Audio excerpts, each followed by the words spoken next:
sitting here watching the darkness cascade across the room. I never liked that moment.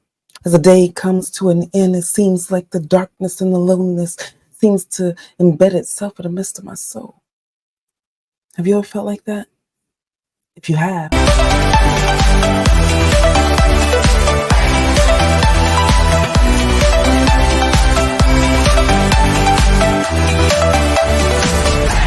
hey now, how is everybody doing? Welcome to Alert Diaries with Tanya E. I'm glad I get the chance to see you again. And if you've ever had an experience like I had, where in the aftermath of your divorce, there are moments when the darkness cascades and you find yourself all alone. It seems like that is one of the most loneliest times in existence because it's in those moments that your mind starts drifting. It starts drifting to what you once thought you had. You see, a lot of us are interested in the dream of what our marriage would have been, but not in the reality of what it actually existed. So in the aftermath of my divorce, sitting on the edge of my bed, as the day began to end, the boys are in their own little space.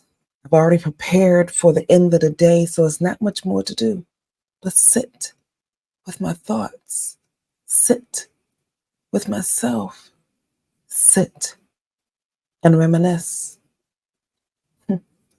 No one ever likes those moments. It is in those moments that you seem to feel the heaviness. And it is in those moments that the loneliness sort of makes you want to go back to the chaos that you're familiar with. Because some of us are in relationships simply because it's familiar. I remember walking back into familiarity. Familiarity because I just did not want to be alone. See, the thing that I had to discover was that a lot of times when we're sitting on our own, there's some moments in there that we've got to pay better attention to. There's a growth in your soul that is trying to be birthed, but you're not sitting long enough to allow it to come to pass. Because in that moment means that you're going to have to remember. Remember who you used to be before the world told you you were not. Remember who you used to be before you allowed someone else into your space. Because you didn't always have that other person in your world. And yes, I recognize this is a difficult time. And I want you to grieve. Grieve for what was lost. Because divorce and death have some similarities. Not having that person that you once loved close to you, near to you, dear to you. So grieve that moment. But you've got to walk through the grief and feel it. Because if you choose to bury those emotions alive, they will one day resurrect themselves at the most inopportune time. You see, because I decided that I didn't like dealing with the loneliness that was seated in my soul, I buried it. I buried it under working so much. I buried it under overparenting my children. I buried it the best way I knew how by doing everything else for everybody else. Because you are a heart-centered soul, you choose to help everyone around you instead of dealing with your stuff. Take the time that you need. You need to process what you're walking through. You need to process how you're feeling.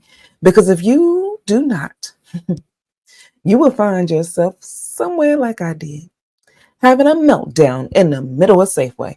No one wants to walk through that experience. It was there that I was triggered by something simple. I was walking down the aisles. And as I was walking down the aisles, I was looking through the shelves for the items that I had on my list because you really got to pay attention to your grocery list when you come on the heels of a divorce if you don't have the financial support that you desire. So while walking down the aisles, checking out my list, I saw something that I used to buy for him. Recognizing in that moment that I will no longer be preparing that meal for him. Recognizing in that moment that my marriage had truly come to an end. Recognizing in that moment that I'm exactly where I never wanted to be. Single, divorced, with children. I chose not to sit in those emotions. I chose to just bury it. It felt easier for me to just bury those emotions and not deal with them at all. Had I just taken the time to pause, give myself some grace and space, I would have dealt with the loneliness a little bit better. Because it's not so much as being alone as it is the lonely feelings. Because loneliness is an internal pattern. That's something that's on the inside of you. Because you can be inside of a room full of people, surrounded by so many individuals. But you, yeah, deep down inside, you feel lonely. That is an internal emotion that you must deal with. Choosing not to deal with my loneliness left me in a space and place where I had a meltdown. Do not do what I did. Because it was in that moment that I had to really come to some decisions about Tanya. Tanya, what do you really want? Tanya, what are you really desiring? Tanya, why does this moment always cause you pain, always dredge up chaos? Feeling lonely at times is perfectly normal. I don't want you to discount this moment. When you feel that anxiousness, when you feel that moment sort of rising in the midst of your soul, I want you to know it's normal. And I also want you to know, walk through that emotion. That this moment in time, this is just a chapter in your life. There are other moments that are coming. So many more elements of your life that's coming to be filled. So allow yourself to walk through this moment. Deal with the loneliness now so that your future will thank you because you'll be so much better. One of the things I want to share with you is to recognize your strength because we don't think about sitting with our stuff as a strength. But I need you to know it takes a powerful person to sit still in their mess, to sit still in their chaos, to sit still and deal with the emotions that are welling up in their soul. So it's something else I want you to know about this moment. This is a moment where you are allowing the caterpillar in your being to go on a journey. You see, the thing about a caterpillar, a lot of them operate in solitude. It is in solitude that the caterpillar takes in what it needs to grow into a better version of itself. It is in solitude that the caterpillar keeps moving through the process of gathering the nutrients. It may be by itself because being alone and being lonely are two totally different elements. You can be alone and grow and develop. Allow this time to be your moment where the caterpillar in your world just keeps moving through the process, gathering what you need so that on the other end of this journey, when you get to the other side, things will be better for you because it's on the other side that all of us want to get. All of us like to see the beautiful butterfly that shows up on the other side of chaos. But nobody wants to go through the process that the caterpillar has to go through to get there. I need you to know that within the midst of your soul, you can do this. It's only because the caterpillar is brave that the butterfly gets the chance to exist. This is your caterpillar moment. This is the moment where you need to sit in it. Marinate over the thoughts that you need to ensure that you are strong because somewhere along the way, if you're anything like me, you lost you. You lost yourself in the aftermath of your divorce because your heart-centered soul gave everything that you had away. You poured yourself into your marriage. You poured yourself into your children. You poured yourself into all the various things in your life. And now, on this side, you're not really sure where to pour your efforts and energy next. But there's one thing I want you to know. You had everything you need from the very beginning. And the seed of your soul is a strength that will get you through your caterpillar moments. And the seed of your soul is a strength that will give you insight about how to overcome the moment in time when darkness starts cascading across the room. It will no longer affect you like it once did. When you choose to love you as much as you love everybody else, your heart-centered soul will give you strength to press through. And it is in that pressing that you will come to be the butterfly that you so desire. I'm reminded of a story of these two sisters. They were going about their day and their brother got sick.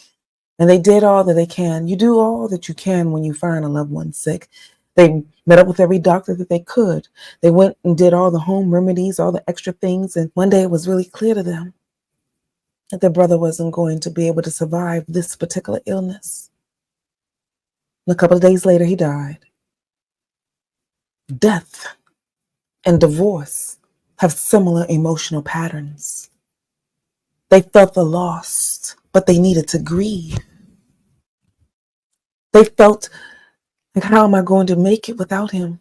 Because at the time period that they lived in, their brother was their main source of income.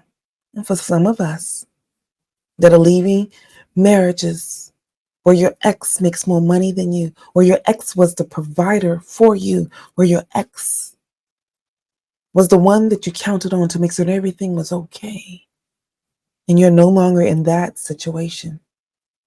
When something in your world dies off, acknowledge it. Be mindful that you got a strength to press through in it.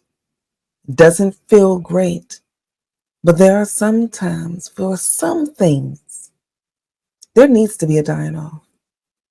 You see, for the caterpillar to be a butterfly, the past version of itself had to die off. And it was in this story that I got a little bit of clarity that the end of one thing is often a greater beginning of another.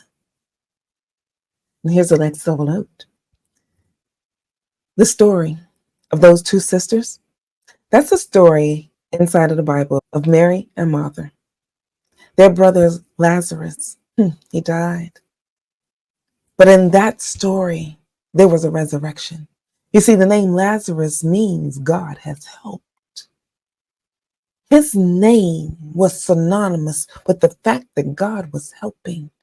And in this day and age, his name has been translated to be synonymous with someone that rises from the darkness. See, I need you to have a Lazarus moment, a moment where you recognize that the caterpillar in your being has died. That past relationship, that past moment, those elements of loneliness that are cascading over your soul, it has to die off so that you can have your Lazarus moment. It is in your Lazarus moment that you gain a strength you never knew you had, wings that propel you into a new trajectory. It might not feel like it right now, but brighter days are coming. So I want to encourage you, press through the process. Sitting on the edge of my bed trying to figure out how did I get here, but I knew there was a way of getting through this. So I decided to do an autopsy on my marriage. Red alert, is he the one? The pocket guide to finding the love of your life. The free chapter is available for you in the link below. And so for today, if you don't remember anything else I've shared, here's the one thing I want you to know. You can get through this moment. Loneliness comes, and it's natural, but I want you to work through it. Sit with yourself, recognize your strength, because when you choose to walk through the emotion, the caterpillar moment in your life will die off, and the butterfly in your soul will rise up. And so for today, if anything that I've shared has resonated with you, then it's time to reset. And if you want someone to join you on the journey, feel free to go to my website, TanyaEhood.com. There you can click on the Work With Me tab and see the various ways that we can work with one another. And if you are on YouTube, you can join me live every Tuesday at 7 p.m. Eastern Standard Time, where we can continue the conversation or we can start a new one. In the meantime, this is Tanya E. Hood walking in my purpose, and I want you to do the same.